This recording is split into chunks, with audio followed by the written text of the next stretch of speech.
All right, go ahead. My name's Dell, and I live in the LaRussell area. Yesterday, afternoon, this little hummingbird landed on the feeder when it was warm out, and we watched it for a bit.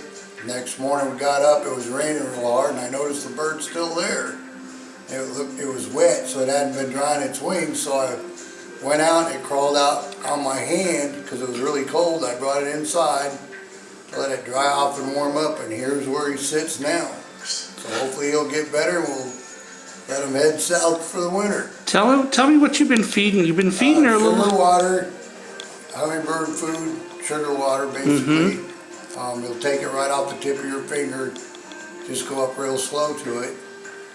And he's coming around, she's just getting warmed up, I guess. Exactly. So hopefully by morning the sun will come out and she'll head south. Talk about the sounds that they make. They make this little chirping sound. It does. It makes a little tiny chirping sound, which I didn't know. You always hear the wings flutter real fast, but it does make a really interesting little chirping sound. It's actually a very unique sound and very calming sound. So talk about cool. Talk about where she is. What is she on right now? What's she perched on? Believe it or not, it's an artificial flower. And then the plant below it is a real vine and all. She's just been sitting there for about 4 or 5 hours. Every now and then she'll take off, fly a little bit, and get kind of weak and stop, and I'll pick her up, put her back. Talk about what it's like to have a hummingbird in your house. I'm just wondering where I got to hang the feeder in case she doesn't want to leave right away.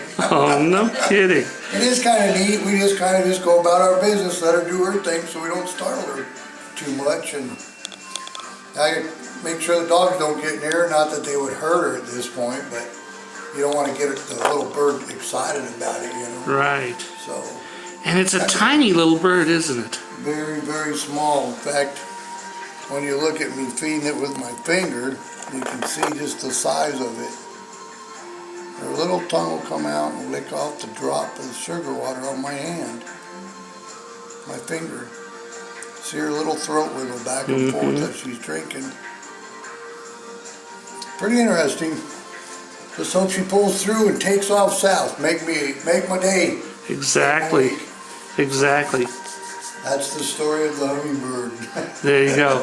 Let me get your name real quick. I'm Deb LaBree, his wife. And talk about what's it like for you to have this hummingbird in this house. It's just sweet. It's just really sweet. So it's an honor to have her, to have, hopefully have saved her so she can continue on.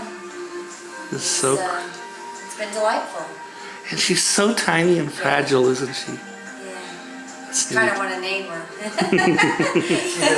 See if she comes back next year, And then if you look at my finger compared to the little That's bird. right. She's a tiny bird. All right. Well, thank you very much. I appreciate that.